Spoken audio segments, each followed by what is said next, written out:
bienvenue sur cette nouvelle chaîne qui s'appelle donc Histoire en maille. Alors je vais commencer par me présenter comme il est d'usage. Donc moi c'est Armelle, je suis une tricoteuse du nord de la France. J'ai maintenant 45 ans et j'ai repris le tricot il y a à peu près 1 an et demi maintenant, puisque de mémoire on était aux alentours d'octobre 2023. Sur cette chaîne, j'aimerais vous parler tricot essentiellement, peut-être crochet et couture si j'arrive à m'y mettre, parce que concrètement ce sont deux techniques que je ne maîtrise pas aujourd'hui mais pour lesquelles j'aimerais bien me former un petit peu et apprendre. Mais pour l'instant on va se concentrer du tricot et puis également peut-être un peu de lecture. C'est d'ailleurs pour ça qu'il y a Histoire dans mon titre de chaîne et maille pour la partie tricot. Et d'ailleurs dans cet épisode je vous présenterai le livre que je suis en train de lire, notamment parce qu'il y a une petite anecdote que je trouve assez marrante. Alors allons-y, commençons. Alors qu'est-ce que je porte? Alors, je pense que les tricoteurs les plus aguerris, les tricoteuses, vous aurez reconnu donc le pull Saturne de Que font mes mains. Alors moi je l'ai fait en manche 3/4. D'accord. Au niveau longueur, il est un peu court à mon goût, alors notamment par rapport au fait que je l'ai élargi au niveau des hanches, et je l'ai peut-être un peu trop élargi, ce qui explique aussi que du coup la longueur n'est pas adaptée à la forme que moi je lui ai donnée, une forme assez évasée. Je vais me lever pour vous montrer. Vous voyez, je l'ai fortement évasé en bas parce que j'avais peur qu'au niveau des hanches, ça ne passe pas, et du coup il est un peu court je trouve. Mais ça va, il est portable. Alors, c'est possible que le cadrage ait un petit peu changé, mais j'ai eu une interruption chat. Ça me fait penser à Christelle de Démaillez-moi que je viens de regarder, justement. Je suis en train de rattraper les vlogs du mois de mai. Et comme elle le dit si bien, j'habite également chez mes chats, en l'occurrence. Moi, j'en ai 3. Et donc là, c'était la pause repas un peu bruyant. Donc, me revoilà. Donc, j'étais en train de vous parler du pull Saturne de Que font mes mains, que pour ma part, j'ai tricoté donc dans la taille 130. Et je l'ai tricoté en biobalance de Bességarde. Couleur 21.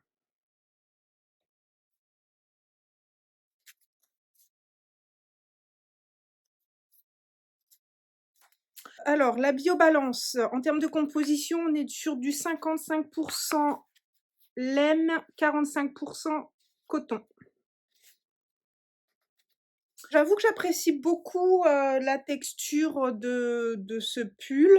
J'aime bien le porter là comme en ce moment quand il fait 2 saisons en une journée, j'ai envie de dire. Je pense que c'est une fibre, une laine que je retricoterai. C'est mon premier pull un petit peu, je vais dire, technique, si on peut dire ça comme ça, que j'ai tricoté après ma reprise du tricot, puisque comme je le disais tout à l'heure, j'ai repris le tricot en octobre à peu près 2023. Comme beaucoup, en fait, j'ai appris à tricoter en étant enfant. J'ai eu des phases où j'ai réessayé par-ci par-là, sans plus, sans m'y attarder. Et puis depuis le mois d'octobre 2023, j'ai vraiment repris de façon un petit peu plus assidue, notamment suite à la découverte à ce moment-là du tricot circulaire, qui forcément, comme beaucoup je pense, a un peu tout changé, puisque plus de couture. Et puis notamment les podcasts et les vlogs sur YouTube qui m'ont ouvert tout un monde. Et donc celui-ci est le premier que j'ai tricoté. Donc voilà, ça c'était ce que je porte. Mes encours sont nombreux parce que contrairement à d'autres personnes que je peux suivre justement sur YouTube, je ne tricote pas forcément de façon quotidienne. Je vais avoir des phases où je vais tricoter un petit peu plus que d'autres, en fonction peut-être du travail, des occupations autres, de la lecture par exemple.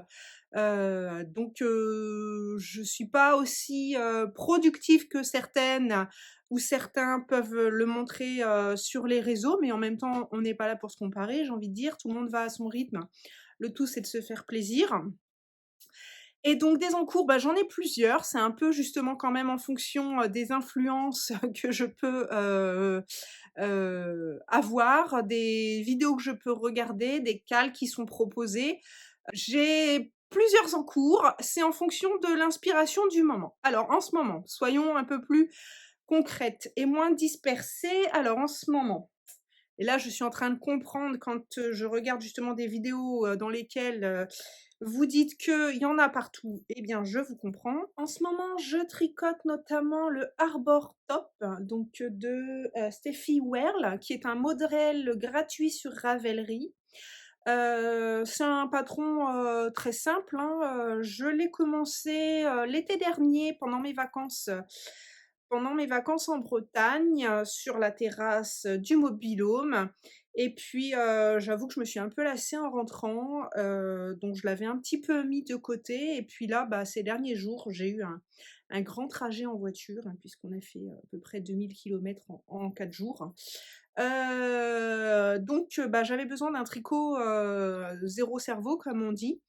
Et donc, je l'ai ressorti. Alors, c'est un patron gratuit, donc ça va être possible pour moi de vous expliquer un peu sa construction, mais comme je vous disais, il est vraiment très simple. On commence par tricoter 2 grands rectangles avec notamment un col on est sur des côtes 1-1. Le bord, pareil, avec des côtes. On a 6 mailles de côte 1-1. Et puis le reste, bah, c'est du jersey. Donc on fait un rectangle en aller-retour avec une alternance de couleurs. Donc on a 10 rangs de la couleur principale, 4 rangs de la couleur contrastante. La même chose pour le dos. Et puis quand on arrive au bon moment, on rejoint en rond et on continue à dérouler donc le jersey. On continue à dérouler, à dérouler, à dérouler. Donc là, j'ai pas encore fini. Je pense qu'il me reste au moins 2 répétitions de rayures avant de peut-être attaquer les côtes, 2 voire 3, faut que je l'essaye. Bah, ce marqueur, pourquoi j'ai un progress keeper ici, c'est là où j'en étais quand je l'ai repris justement avant de partir en week-end. Donc depuis, j'ai fait tout ça. Donc là, pour vous situer, on est vendredi, que je dise pas de bêtises, 6 juin, et je l'ai repris jeudi de la semaine précédente, hein, donc il y a un petit peu plus d'une semaine. Voilà. Alors, vous avez dû le voir quand je l'ai déroulé qu'il y a des erreurs. Alors, pourquoi? Alors, pour 2 raisons. La première, c'est que même si j'ai repris depuis plus d'1 an le tricot, comme je vous le disais, je ne pratique pas au quotidien, donc je ne suis pas non plus une experte et donc je fais des erreurs. Et puis, j'essaye avec ce tricot, puisqu'on est sur du jersey en rond, donc avec uniquement des mailles endroit, j'essaye de le faire en lisant et donc forcément, eh ben, il y a des petites erreurs. Donc, ben, on verra ça après le blocage, comment je peux rattraper tout ça. J'avoue que je ne sais pas encore, mais je vais voir ça. Concernant les épaules, donc une fois que les 2 rectangles pour le devant et pour le dos sont terminés, on vient rejoindre les 2 épaules par une couture d'environ 10 centimètres, hein. Ça c'est, j'ai envie de dire, c'est libre à chacun en fonction de l'encolure que vous voulez. Je suis pas très satisfaite de cette couture, hein, je l'ai dit tout à l'heure, c'est pas pour rien que le tricot en rond me plaît beaucoup, c'est justement parce qu'il y a plus de couture à faire. Donc je réfléchis, est-ce que je ne vais pas enlever la couture et essayer peut-être un rabat à 3 aiguilles, pour rejoindre les 2 parties? Je pense que la finition serait plus propre, donc là j'hésite, je vais voir ce que j'arrive à faire. Au niveau fil que j'utilise pour ce modèle, alors moi sur cette chaîne vous verrez un petit peu de tout en termes de fil, laine. J'ai de la laine teinte à la main à la maison, mais je n'ai pas peur et il m'arrive régulièrement aussi d'acheter du fil ou de la laine dans le commerce, hein, parfois même dans des enseignes à prix, on va dire. Je suis pas une experte en tricot, donc je sais aussi qu'il va y avoir des erreurs. Donc parfois, j'ai pas forcément envie d'investir dans de la laine d'un teinturier pour un truc où je sais qu'il va peut-être y avoir des erreurs après. Enfin voilà, c'est un choix. Donc concernant ce modèle, le vert, c'est du coton et c'est la gamme Esra de chez Ziman. Donc vous voyez, hein, je l'ai payé, que je dise pas de bêtises, 2,99 € la pelote. Et on est sur... Donc là, on est sur 215 mètres pour 100 grammes. Le coloris, c'est le coloris 52. Alors moi, je l'ai commencé en 3,25. C'est aussi pour ça que j'ai un marqueur, hein, que j'ai un Progress Keeper. Je l'ai commencé, donc tout le haut, c'est tricoté en aiguille 3,25. Et puis, malheureusement, comme je l'avais mis en stand-by, j'avais enlevé les aiguilles et je me suis un peu trompée d'aiguille quand je l'ai pris pour partir en week-end. Et donc, à partir du marqueur, c'est du 3,5. Alors, bon, là, il n'est pas bloqué, même si je sais que c'est du coton, que ça ne va pas bouger tant que ça. Je pense quand même que ça va se lisser et qu'on ne verra pas réellement la différence entre les 3,25 et les 3,5. Mais je fais partie de la team, je ne fais pas échantillon. Pas bien. Pour le gris, j'espère que la couleur que vous voyez est bonne, que le gris, vous avez la bonne teinte, mais ça me paraît pas mal. Pour le gris, on est sur la gamme Amande de la marque Cheval Blanc. Alors, je ne sais absolument pas si cette marque existe encore ou pas. Je n'ai aucune idée si elle existe encore, puisqu'il s'agit en l'occurrence de pelotes que j'ai achetées à l'occasion de puces de couturière dans mon secteur. Il y avait 4 pelotes, donc j'ai profité de l'occasion parce que je me suis dit que du gris, de toute façon, on en a quasiment toujours besoin, hein. Donc là, on est sur du 180 mètres pardon, pour 50 grammes. Et on est sur du 90% coton, 10% cachemire. Et donc c'est la couleur anthracite. Au cas où ça existerait toujours, on est sur la couleur anthracite. J'espère que vous arrivez à lire. Donc voilà pour le Arbor Top. Ensuite, il y a un deuxième projet que je tricote, mais je ne pourrais pas vous en dire plus parce que j'avoue que c'est un essai. C'est un modèle sorti de ma tête et c'est surtout une première expérience avec la brioche. Et notamment ici, j'ai fait de la brioche unicolore et de la brioche bicolore. L'idée, c'est que se fasse une petite pochette. Peut-être une pochette à livre d'ailleurs, mais c'est en test. Je vous montre. Alors, en termes de laine, je vous dis tout de suite, c'est du 100% acrylique, c'est du Action. J'ai pas les couleurs, j'ai pas tout ça. Mais bon, c'est la gamme quotidienne, standard de chez Action. Une fois de plus, j'étais plus sur un essai de points qu'autre chose, donc j'avais pas forcément envie d'investir plus que ça. Donc on est sur, comme je vous disais, une brioche. Comment je vous montre? On est sur une brioche bicolore, donc noir et rose, que je tricote en rond en 3,5 en effet, et avec une petite pointe une petite bordure en haut qui va faire un rabat en fait, en brioche unicolore que là j'ai fait en aller-retour. Voilà, donc là, qu'est-ce que ça va donner à la fin? Aucune idée, c'est un test, je m'amuse. Ensuite, un autre en cours qui va bientôt devenir un peu plus actif.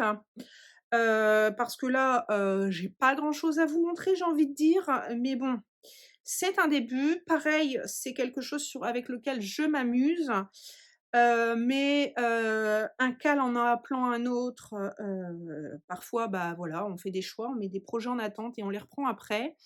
Donc là, j'ai envie de dire que, la première étape, c'est de finir mon top et puis après, je vais reprendre le châle vitral. Alors, le châle vitral, que je dise pas de bêtises, j'ai pas noté le nom de la designeuse. Je l'ai pas noté. Je vous inviterai à aller sur Ravelry. Normalement, j'espère que je vais y arriver. Je vous mettrai tout en barre de description avec le lien pour les patrons, hein, que vous pouvez tous retrouver sur Ravelry. Le châle vitral, normalement, se tricote en fingering et mohair.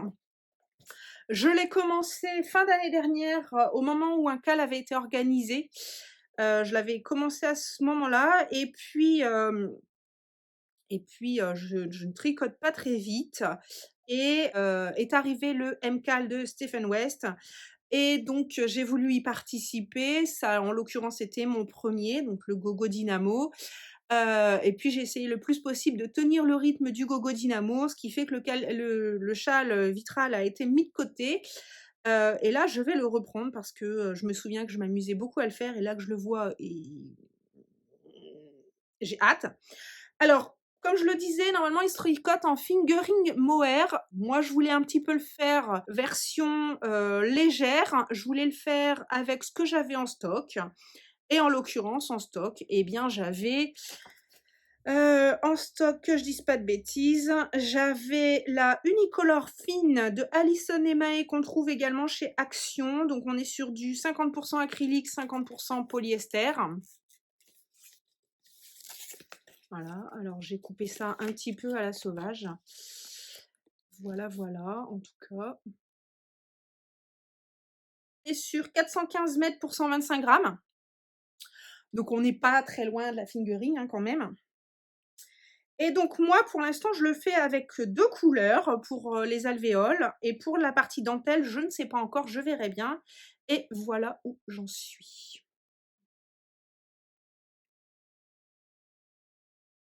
Donc avec un blanc pour la partie intérieure des alvéoles et un rose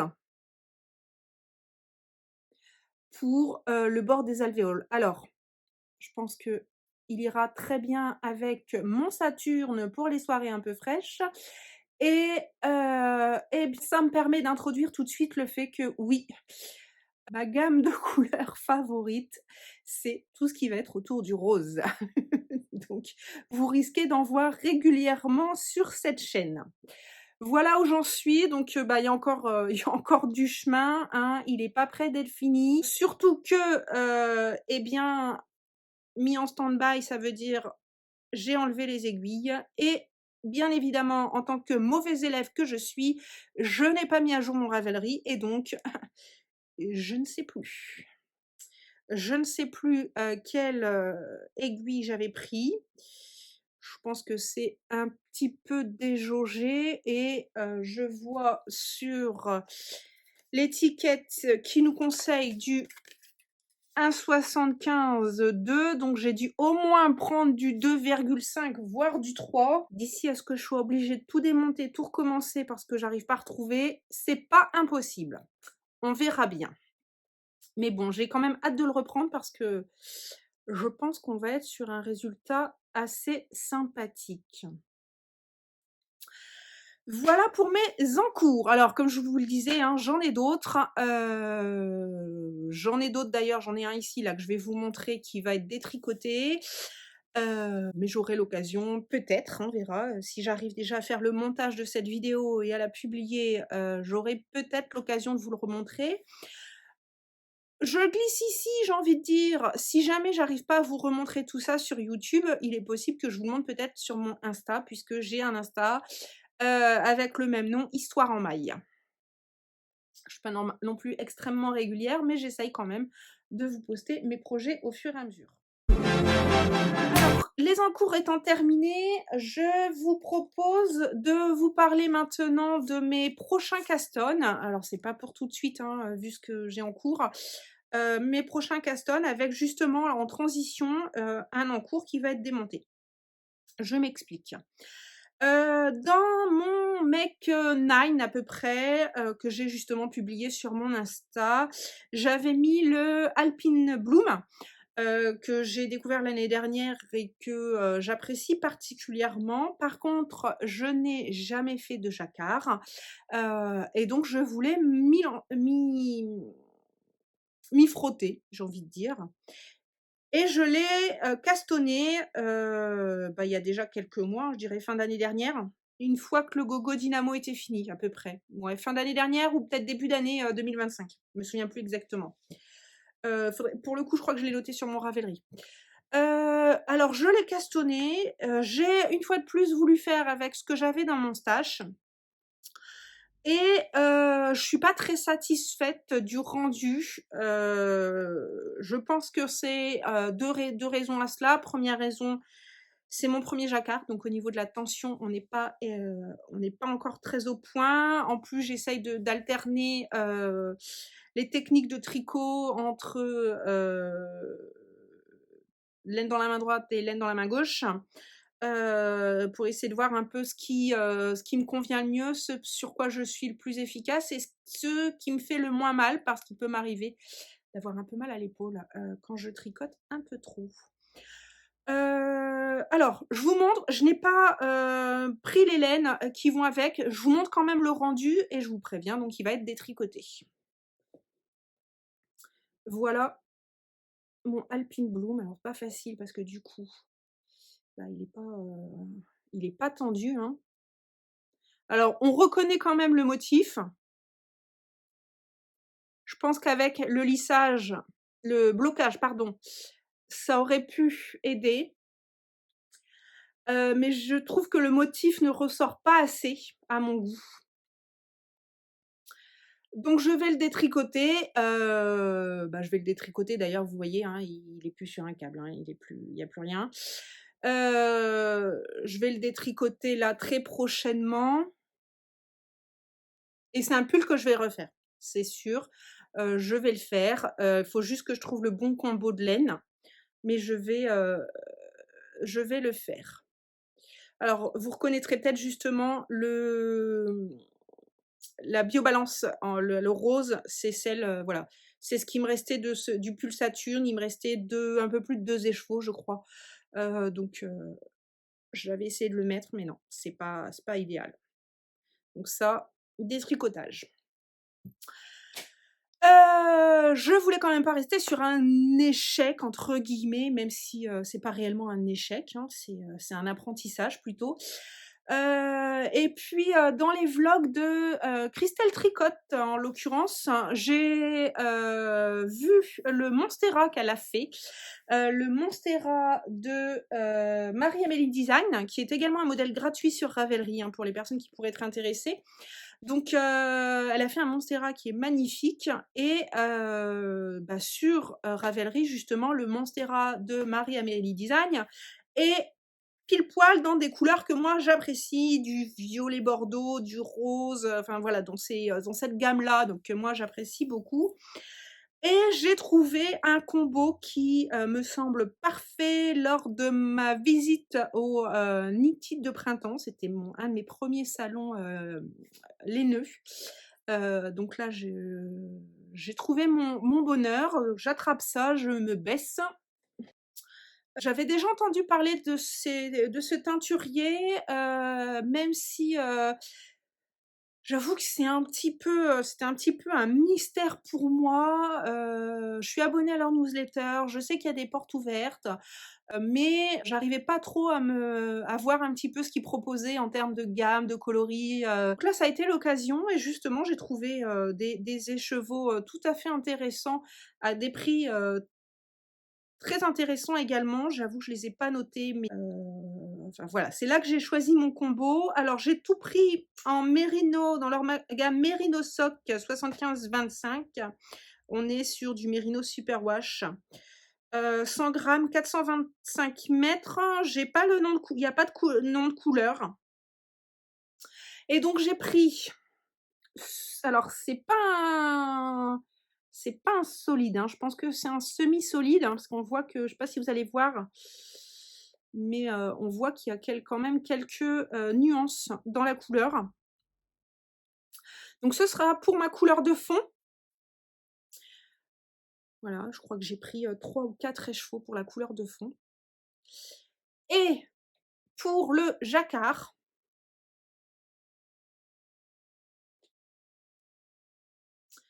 ce rose magnifique avec toutes ces nuances de rose qui tirent d'ailleurs même ici sur le orange.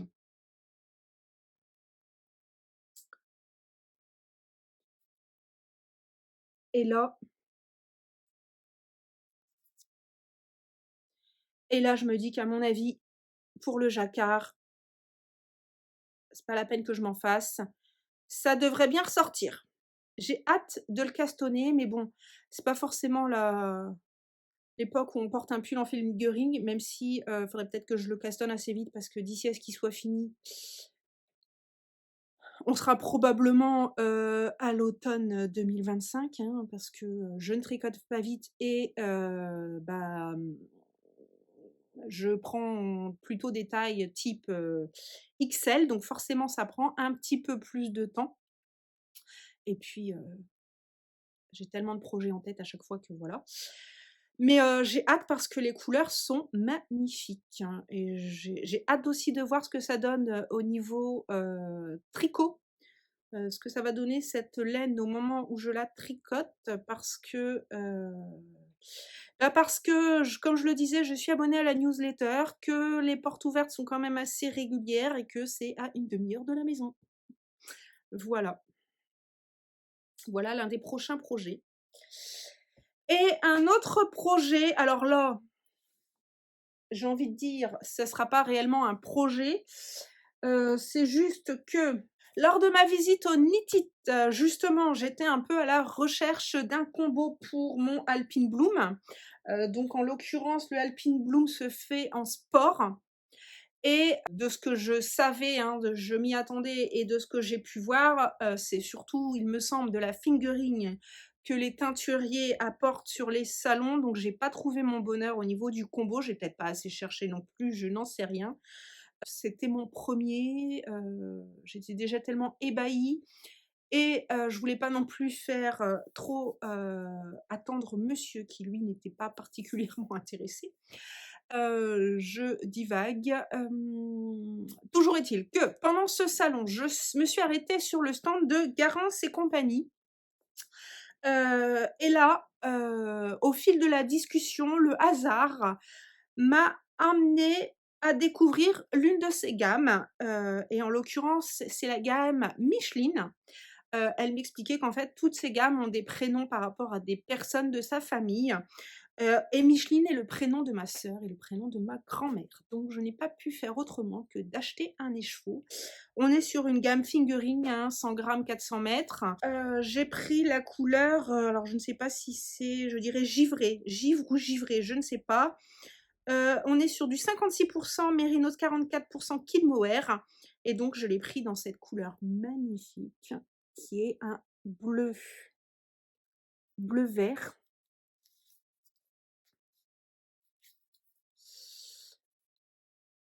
Alors là, j'ai quitté le rose, hein, mais justement, comme je vous le disais, c'est le prénom de ma sœur. Donc l'idée avec cet écheveau, c'est de faire un châle, je pense, à un écheveau. Et ma sœur, ses couleurs, c'est le bleu. Donc je suis partie plutôt sur cette teinte-là, qui par ailleurs est quand même sublime. J'espère que vous voyez bien, ça m'a l'air, alors moi quand je filme, les couleurs m'ont l'air pas mal, on verra bien ce que ça va faire quand je vais monter et quand vous le verrez, je ne sais pas. Voilà pour les projets à venir. À part ça, niveau lecture, je voulais vous parler 2 secondes lecture, juste parce que je vous le disais, l'anecdote m'a fait rire et j'ai d'ailleurs fait une photo que je vais prochainement publier sur mon Insta. J'ai commencé cet épisode en vous parlant de mon encours, donc le Harbor Top, donc que je vous remontre, avec un gris qui est la gamme Amande de Cheval Blanc. Et je ne l'ai pas fait exprès, mais voilà ma lecture en cours. Alors, comme vous le voyez ici, c'est un livre que j'ai emprunté à ma bibliothèque. J'en suis à peu près à la page 200, donc j'ai lu les 2/3 hein, parce qu'il fait 300 pages. Et on est en l'occurrence, pour les personnes que ça pourrait intéresser, sur l'histoire d'un jeune homme qui ne ressent aucune émotion. La peur, la colère, la tristesse, la joie, tout ça, il ne connaît pas, il ne ressent pas, en raison notamment d'un dysfonctionnement cérébral. En l'occurrence, le titre c'est Amande, puisque ce sont les amygdales au niveau du cerveau qui ont une forme d'amande, qui sont plus petites que la normale dans son cas, et donc il ne ressent aucune émotion, et donc on le suit au cours de son adolescence en l'occurrence, et on voit comment il traverse des épreuves particulièrement difficiles, j'ai envie de dire, et je ne vais pas spoiler, et comment il peut être perçu. J'avoue que ça se lit très bien parce qu'on est sur des tout petits chapitres. Alors le livre n'est pas forcément en très bon état, hein, mais bon, c'est un emprunt de la bibliothèque, hein, vous voyez. Le livre, on est sur 2 pages pour un chapitre. Voilà, c'est très rapide. C'est assez addictif, je l'ai commencé hier et il sera probablement fini ce soir. Mais bon, du coup, ça me faisait rire de tricoter une laine qui a le même titre que le livre que je suis en train de lire. Voilà. Voilà pour cet épisode. J'espère que ça vous aura plu. Je ne sais pas du tout ce que ça va donner au montage. J'ai essayé de parler pas trop vite parce que je sais que j'ai une tendance à parler très vite.